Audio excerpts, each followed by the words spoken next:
Hello mga ka-vlogs, kumusta kayo dyan? Paano ba setup natin yan?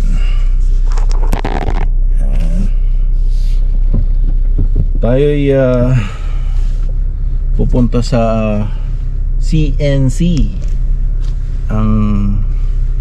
It's 22 degrees. It's comfortable compared to yesterday. Yesterday was 32, 10 degrees more, but it was in the afternoon, so today is still morning, 8 o'clock. Yeah, and it's 22 degrees. Later on it's gonna go up to 32, same. And the wind right now is a little bit very comfortable. It's not humid air, it's dry air, cooler air. So yeah, it's a really nice day. It's July 9th, and we are enjoying the weather. I'm trying to get I'm off mid-August for a week. That's my next day off, and hopefully we'll get some travel vlog around that time. Yeah, I'm doing a setup for GoPro. It's a GoPro I'm using, and it's got a windscreen or wind muff, wind slayer they call it. I got it from AliExpress. It's cheaper. It's $4.39 for two. So it comes out it's $2.20 from $2.20. And if you buy one, it's like $3. So I might as well buy two. So that's why. We're going to change the maintenance kit on the 4000. So, and this guy is going left. I'm gonna just let him be. Driving in BC is a lot easier than in Ontario because it's lesser, especially here in northern part of BC, because it's lesser cars, right? So, but the only thing here is mostly you're up against big trucks like 18-wheelers, because they're always transporting stuff here from one town to another. So you got more pickup or trailer drivers here. Like this one beside me is I think it's transporting animals or hogs, pigs. It's a big truck. I think that's the truck that kind of truck that I got an accident with, hit me at Revelstoke when I was on the side of the road, to the snowy road, with my Acura Integra. So at that time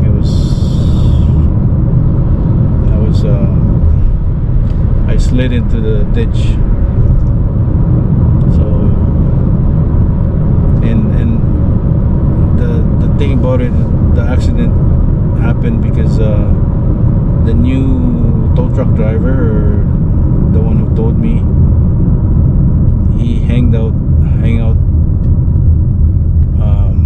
on the side of the road and asked, is he gonna call his supervisor, see how much he's going to charge me, right? So if he knew already, he could have just done it like that, and then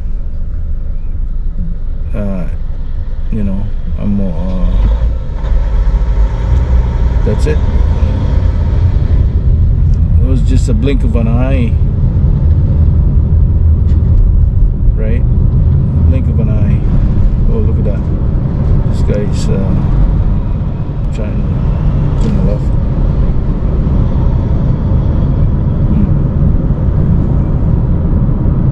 Trying to see if I can use this footage and my webcam to do it together, so you can see, you know, what I've been seeing, right? So GoPro, stop recording. Oh, okay, so I didn't put the noise. I should put the noise so I know if it's recording or not. And always yield to pedestrians. They have more priority than anybody else. This life is precious, right? If you will not care about other people's life, then your humanity is just getting lessened. Humanity is precious, so be a human being. Be compassionate, considerate, and in that way it'll reflect to you, and people will be like that to you too, right? So I'm just gonna try to see if I can. GoPro, stop recording. Here you go. Yan. Lunch time natin. Ilang tigaluto, so kailangan magluto. Ito galing straight from from frozen. Lagyan ko na lang ng ng asin.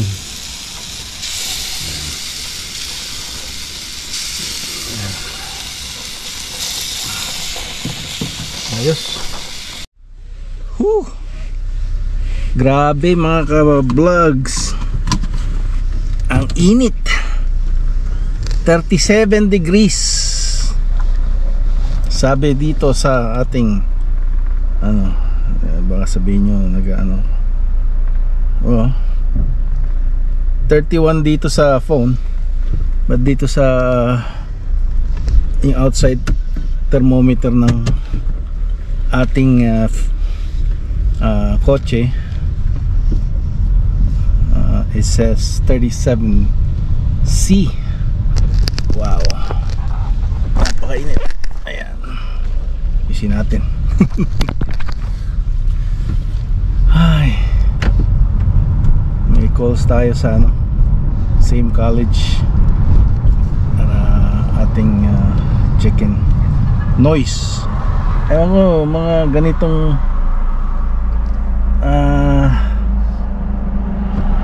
tuwing ganitong umiinit ang panahon, ang daming noise issue kasi nga environmental, sa daming plastic ng tawag nito, ng ating machine. They tend to expand, tapos yung gear, sa heat din ng mga gear, yeah, they tend to move and then create heat, and then that heat makes the plastic expand, so that yung mga nag-grind ng noise. Ayan, it's just, I guess it's science or maybe common sense. Yan ang kulang sa ating society for now, common sense. Kasi yung pala, experimental pala yung decriminalization ng drug use sa public is government experimentation na para daw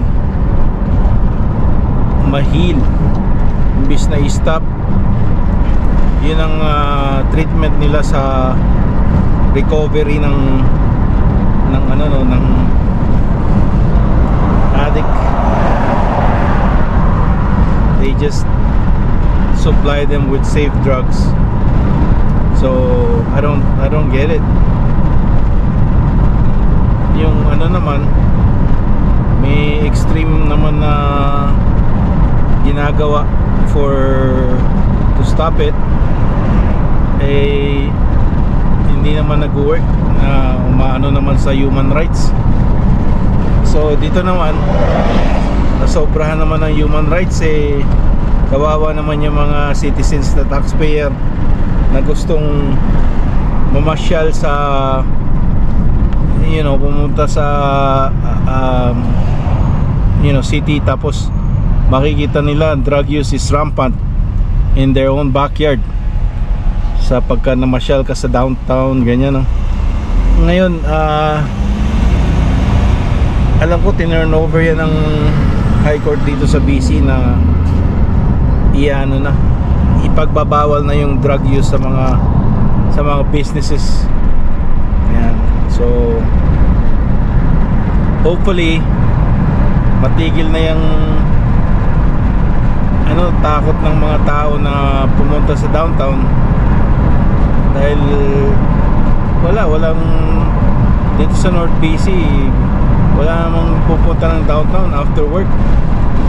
Gamaan ka ron, may ano pa, may wala, like walang tourist, ganyan. One time pa nagtatrabaho ako, punta akong downtown, may naghabol sa akin ng bat. I guess it's homeless. For some reason, it was around winter time. Buti nasa kotse ako, like habulin ako ng bat, dadaan lang sa downtown.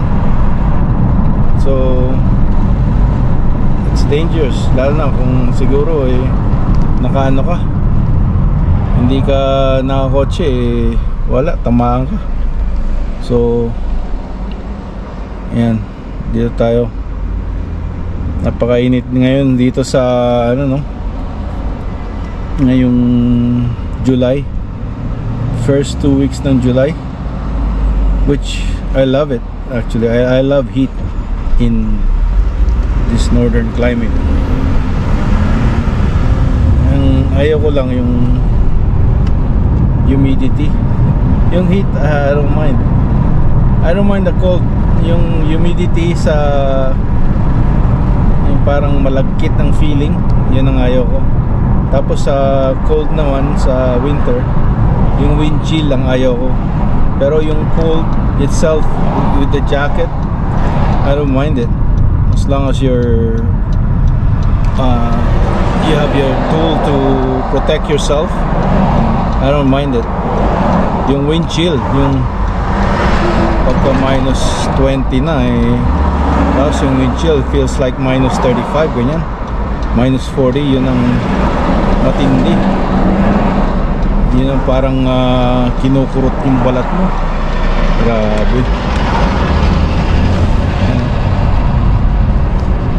So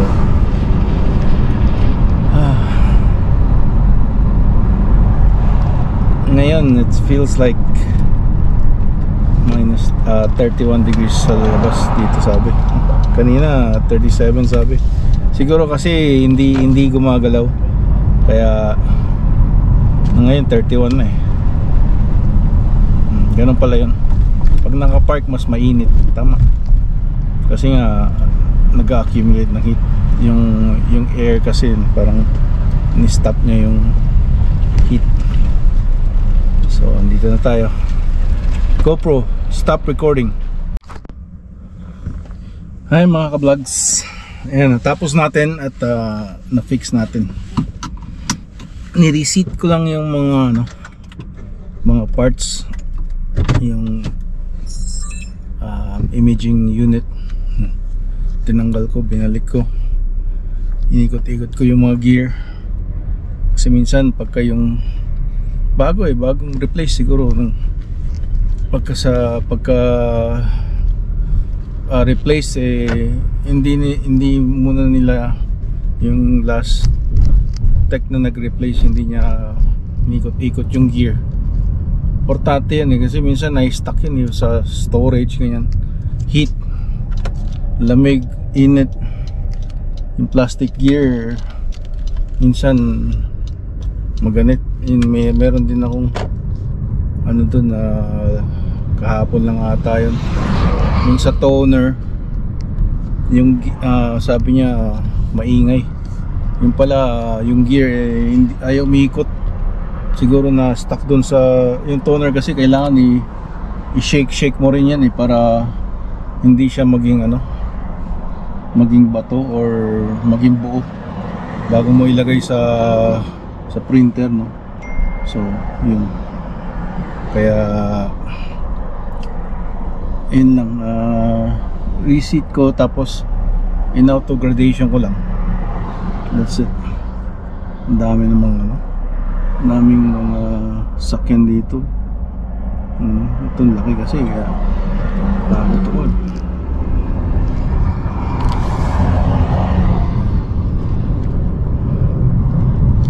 Ayan mga vlog,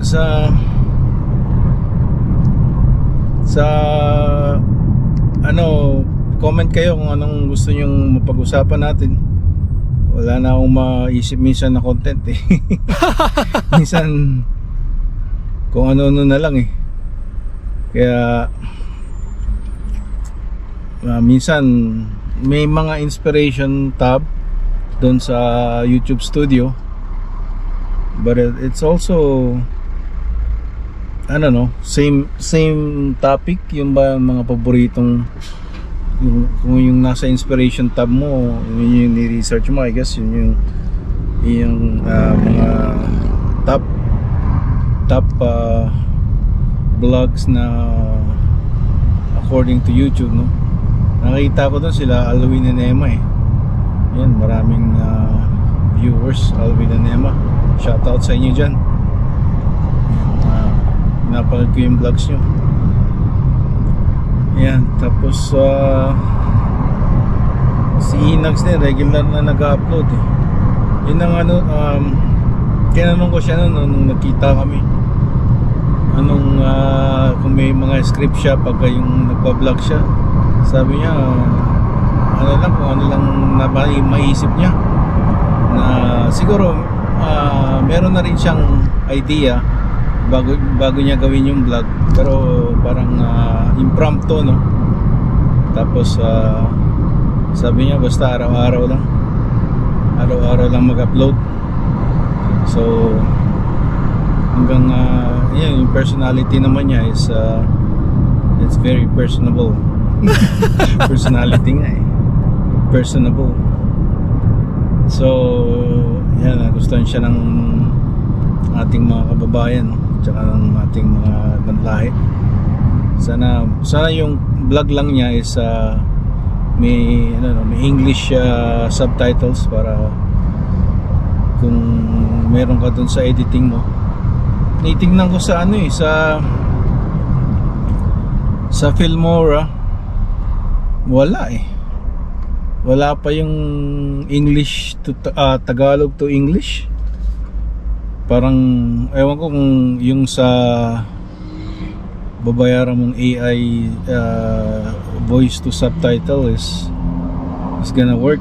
So ang alam ko lang na try ko noon sa yung Microsoft ano ba yun? Chimp, parang clip art ba yun? O Chimp, basta meron ata yun pero parang tinry ko lang yung niya, yung trial, hindi yung full. Pero Microsoft kasi sa computer mo gagawin sa Windows. Tsaka part ata yun ng Office tanong natin si ChatGPT, no? Baka alam ni ChatGPT kung ano yung Microsoft editor. I-connect natin si ChatGPT. Hi ChatGPT, how are you?